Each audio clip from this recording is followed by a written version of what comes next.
Eguerdiko 12 eta 18 minutu ditugu momentu honetan bertan ordularian entzule, Ataungo herrian bildutako azken egunetako edo azken asteko albiste ezberdinak biltzen jarriko gara datozen minutuetan, eguerdiko ordu batera bitarte, zerrenda zinez luze dugula esango dugu aipatzeko eta guztiak bana-banan errepasatzen joango gara. Azken hilabetetako euri jasen ondorioz esango dugu hainbat mendibidetan hondamendiak izan direla, halasen jakinarazi zuen Ataungo udalak duela pare bat aste, luizi ugari izan direla ere azpimarratu zuen, eta euriak noski badakizue lurzorua busti eta materialak egonkortasunak galtzen duela, eta zenbait gunetan esango dugu halaxen gertatu dela, eta harriak eta lur masak bera etorri direla, eta errepide zein ibilbidetan ere oztopoak sortu direla.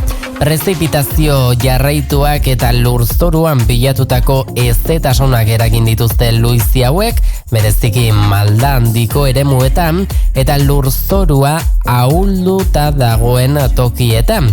Arriskua noski nabarmen handitu dagune hauetan. Halako egoerak gerta daitezkela kontuan izan da, segurtasuna bermatzeko, mendiko bideetan arreta zibiltzea eta eguraldiaren iragarpenak kontuan hartzea gomendatzen dute adituek. Ataungo udala luizi hauetako batzuk konpontzen ari da, batzuk udalaka beraka finantzatu ditu, eta beste batzuk Gipuzkoako Foru Aldundiaren 150% finantzaketarekin egingo dira konponketa lanak.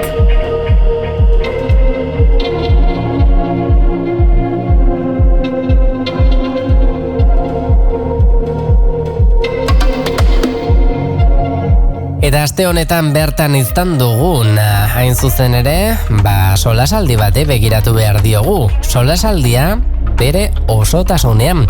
Euskara bizi berritzeko prozesuak erronka handiak ditu aurrean dakizuen bezala, eta horietako bat atzerritik etorritako pertsonek hizkuntza ikasteko eta erabiltzeko duten aukerak zabaltzean oinarritzen da.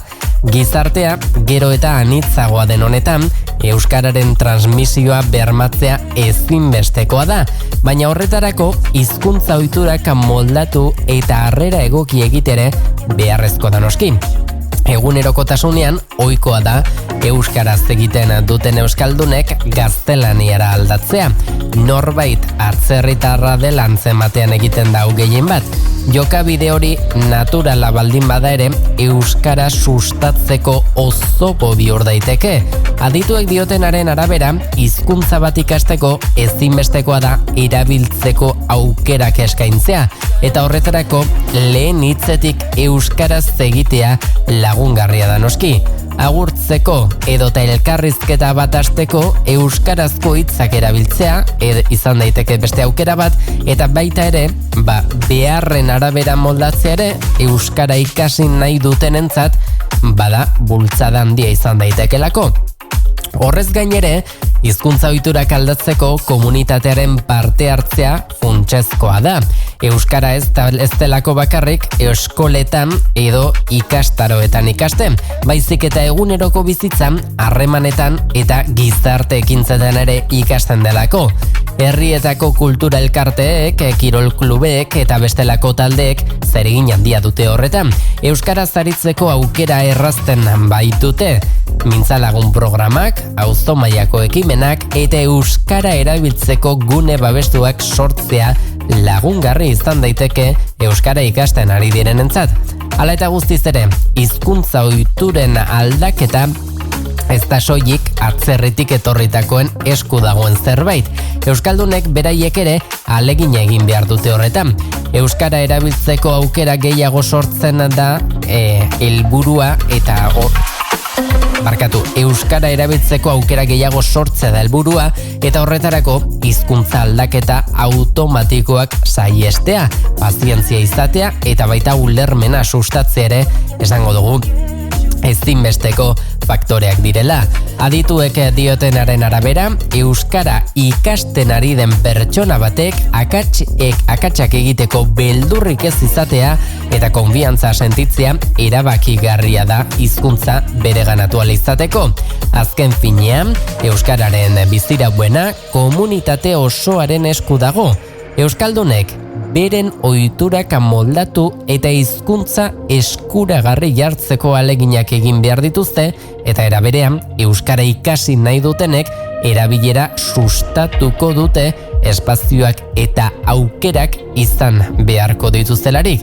Gauzak horrela, Jose Miel Barandiaran eskolako euskara eta kulturartekotasuna batzordeak gure hizkuntza ohituren inguruko hausnartzeko solasaldi antolatu du aste honetan bertan. Ostegunean eginda arratsaldeko 6:30 herriantzokian. UEMaren proiektua ezagutzeko aukera egontzen bertan eta jatorri migranteko 4 herritarren esperientziak ere bildu ziren. Hitzaldia euskara hutsean eskaini zen eta Telegram bidez aldi bereko itzulpena ere egin zen.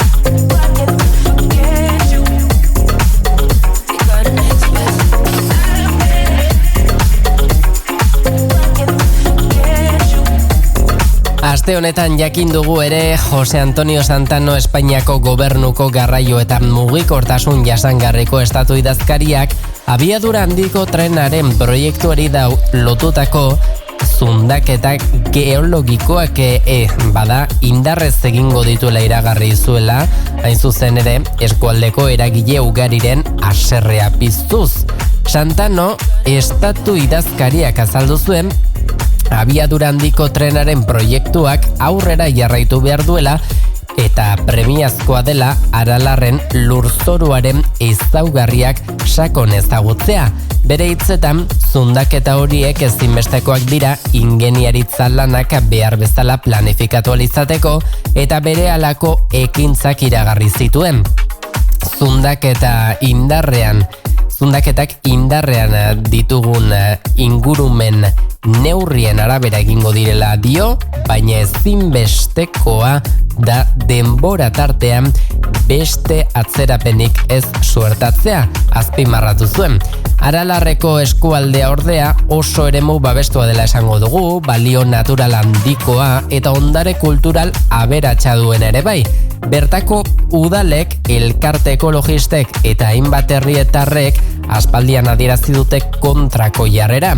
Abiadura handiko trenak ekar ditzaken kalte ekologikoak, paisaileraginak eta baita inbertsio publiko handiak salatuz ere. Horregatik bada esango dugu iragarpen honek ezinegona piztu duela bertan. Alderdi politikoek ez dute bere iritzia kontutan hartu, alaxen adierazi zuen Aralar bizirik plataformako kide batek, eta bestetik ere esango dugu zundaketa hauek abiatzea hain justu mendiaren barne egitura mehatxatzea dela eta gainera naturgune honen fragilitatea ezaguna dela azpimarratu zuela ere Aralar bizirik plataformak. Estatu idazkariak bere aldetik ziurtatu zuen ingurumen kalteak ahalik eta gehiena mugatuko direla eta espediente administratibo guztiak legezko bideak jarraituz tramitatuko direlan nabarmendu zuen.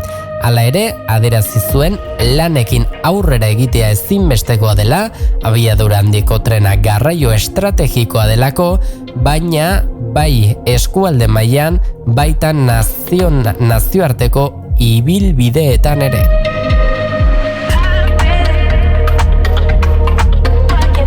Aralarreko hainbat herritan esango dugu eragilek mobilizazio irekiak antolatzeko asmoa azaldu dutela, bertan zundaketak geldiarazi eta proiektuaren bideragarritasuna berriro ere aztertzeko exigitu dute. Udaletatik gertu hainbat pertsona elkartu ziren, eraikuntza makineriaren etorrera salatzeko pankartekin, eta herritar batzuek era berean tren azpiegiturak tokian tokiko beharrak asetzen ote dituen zalantzan jarri dute, eta trena lurralde oreka bermatzeko benetako alternatiba den galdetu dute. Aditu geologikoen arabera, zundaketak lurzoruaren konposizioa eta egonkortasuna zehazteko erabiltzen dira, eta proiektuaren segurtasun neurriak diseinatzeko datu baliagarriak eskaintzen dituzte.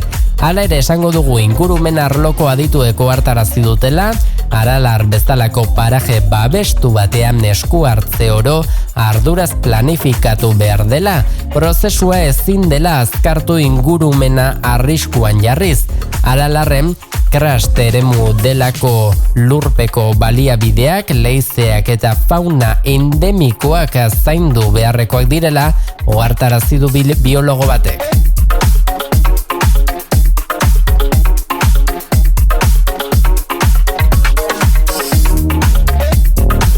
Momentuz esango dugu Espainiako gobernuak ez duela atzerapenik aurreikusten Aralarko zundaketa horietan. Lanak datozen asteetan abiarazi nahi dituzte, segurtasun indarrez lagunduta.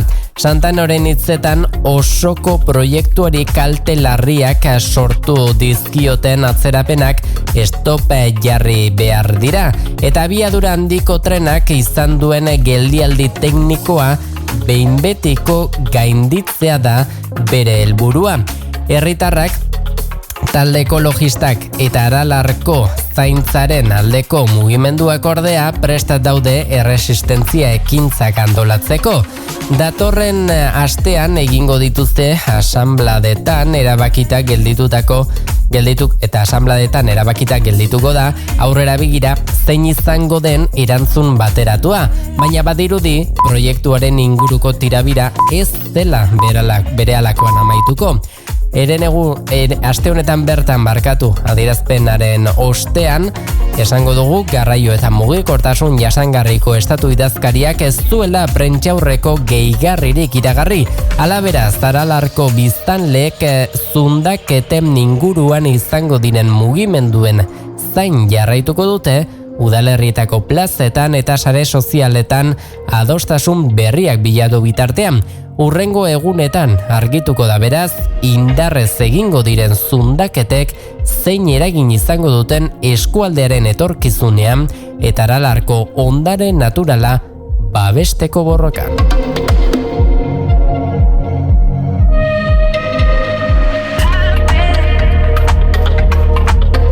Eta bihar igandea euskal kultura, etnologia eta antropologiaren erreferente izan zen Jose Miel Barandiaranen bizitokiaren zati bat ezagutzeko aukera berezi eskainiko dute bihar bertan, hain zuzen ere, Gipuzkoako Parketxe Sareak, Ataungo Udalak eta Jose Miguel de Barandiaran Fundazioak elkarlanean antolatu dute bisita gidatu hau, non Sara etxeko gela bateko txokoa bisitatzeko aukera egongo den.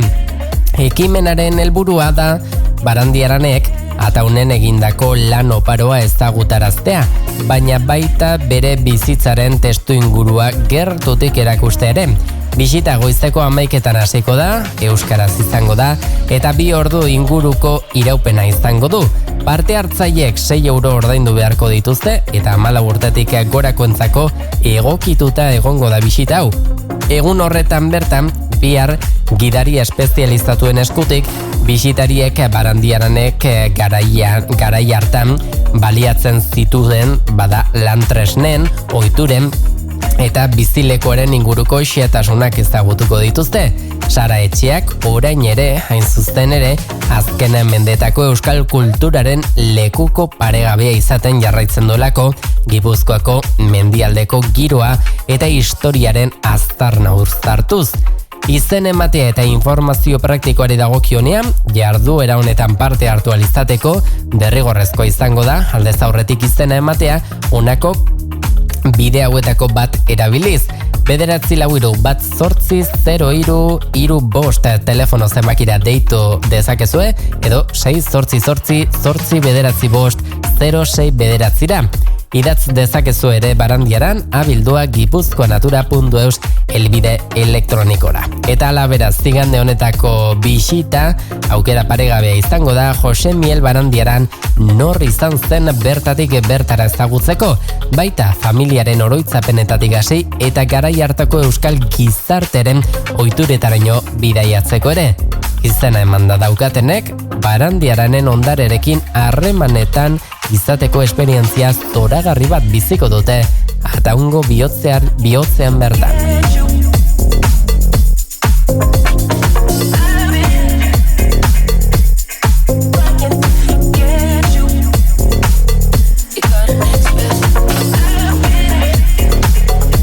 Eta oraindik ere esango dugu badugula zerra aipatua izan ere euskarazko fikzioaren aldeko apustua sendotuz, otsailaren 14an irabazi arte telesai ezagunaren denboraldi berriko lehendabiziko kapituluaren aurre estreinaldia eskainiko da Ataungo herriantzokian.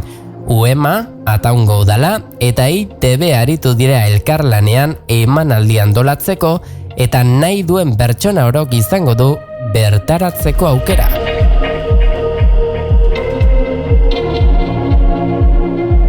Euskarazko fikzioaren aldeko apustua sendotuta antolatzaien hitzetan irabazi arte Euskal Telebistako proiektu garrantzitsuenetako bat bihurtu da azken urteetan, bai ikusle kopuruarengatik, baina baita euskal hiztunen artean eragindako hurbiltasunagatik ere. Hori dela eta Ataunen era horretako ekitaldi bat egitea aukera paregabea dela aitortu dute tokiko kultura ekosisteman ilusioa eta euskararen presentzia indartzeko. Herritarrentzat ez ezik, inguruko eskualdetako zalentzat ere ateak zabalik izango dira. Telesaiaren jarraitzaileek esan dutenez, kapitulu berriak hainbat gertakizun ustekaberekin abiatuko dira. Pertsonaia nagusien bilakaeran sakonduz noski. Horri esker, irabazi arteren zaleek lehen momentutik aurkituko dituzte intriga eta emozio berriak.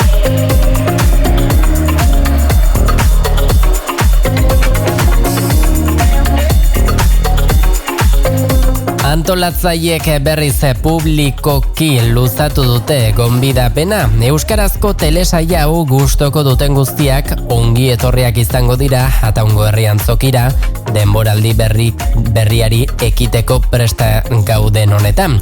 Hori dela eta garrantzitsuzatik jo dute zaleek hilabete hauetan irekitako traman aurkituko dituzten sorpresa eta erronka berriez gozatzeko aukera baliatzea. Igande honetan, zein beste egunetan, telebista bidez ikusi ohi diren saioez haratago, aurre estreinaldira gerturatzeak esperientzia berezia eskainiko du. Izan ere, pantaila handian, giro beroan eta zaleen artean biziko dute kapitulu berezia.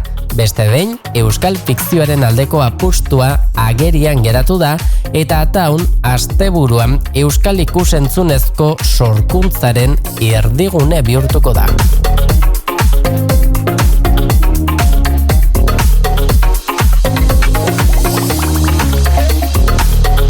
Eta aipatuko dugu gaur arratsaldean argazki gintzaren azaleek ezinbesteko hitzordua dutela, hain zuzen ere Euskal Herriko argazki rallyen proiekzioa eta sarebanaketa egingo direlako Ataungo herriantzokian. Ekitaldia arratsaldeko 7etan hasiko da eta hh-argazki.eus atarian aurki daiteke ekimenaren inguruko xehetasun gehiago.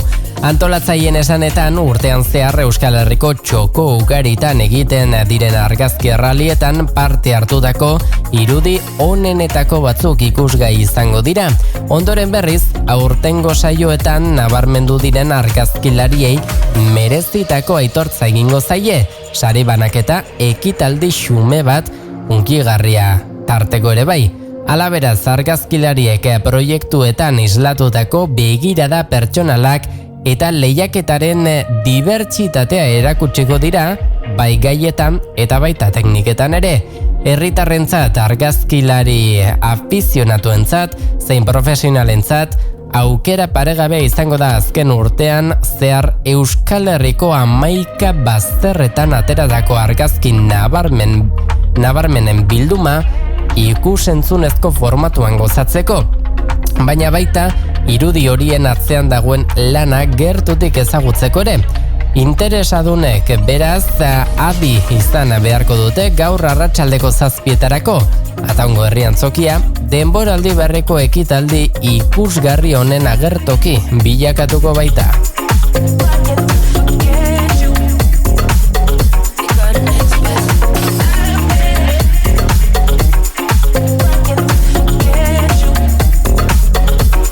Eta beste pare bat kontu ere oraindik esango dugun. Baditugula aipatzeko, hain zuzen ere, Eider Mendoza Gipuzkoako diputatu nagusia Lizarrustiko parketxera gerturatu zen joan zen ostegunean. Bertan egin ziren hain zuzen ere birgaitze lanen ostean ireki berri duten erakusketa berria ofizialki zabaldu zuen Mendozak berak.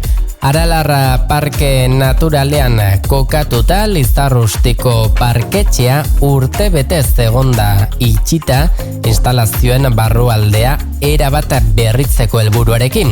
Parketxearen ateak berriz zabaltzeak ilusioz bete ditu Ataundarrak, naiz eta prozesua luze egin zaien Martin Aramendi Ataungo alkateak azaldu duenez.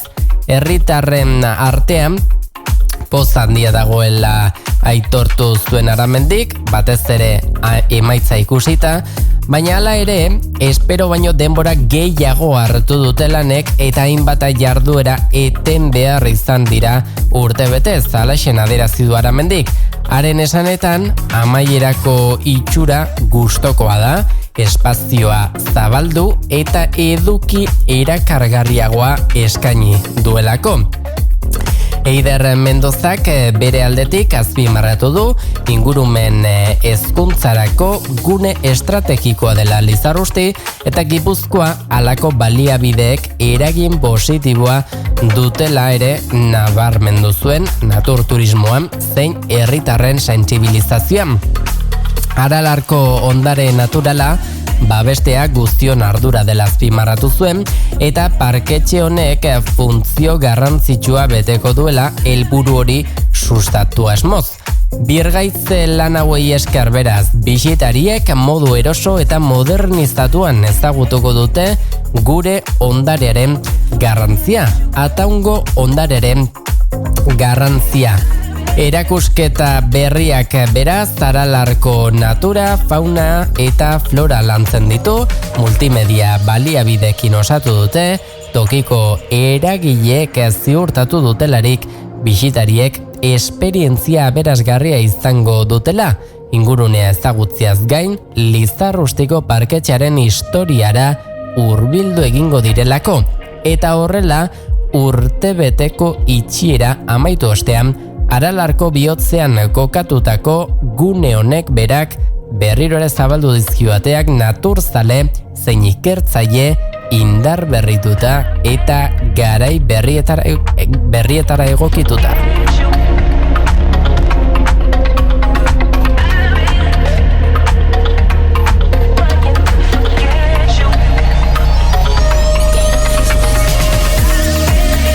Eta ostegun horretan bertan Lizarrusteko parketxera egindako bisitan, Eider Mendoza Gipuzkoako diputatu nagusiak iragarri zuen, berehala hasiko direla Gipuzkoa 21 errepidearen konponketa lanak. Aldundiak 1,4 milioi euroko inbertsioa egingo duelako lurraren egonkortasuna bermatzeko eta zirkulazioaren normaltasuna ahalik eta azkarren lehengoratzeko helburuarekin. Aspaldi esango dugu atzemandako gabeziak azeleratu direnez, kamioientzako itxita dagoela une honetan bertan bidea, gune batzuetan egonkortasun faltagatik arrisku handiak sortu aldirelako. Konponketa lanok ezin ditugu gehiago atzeratu Mendozaren hitzetan, eta beraz, beharrezkoa da errepideren segurtasuna lehenbailen bermatzea.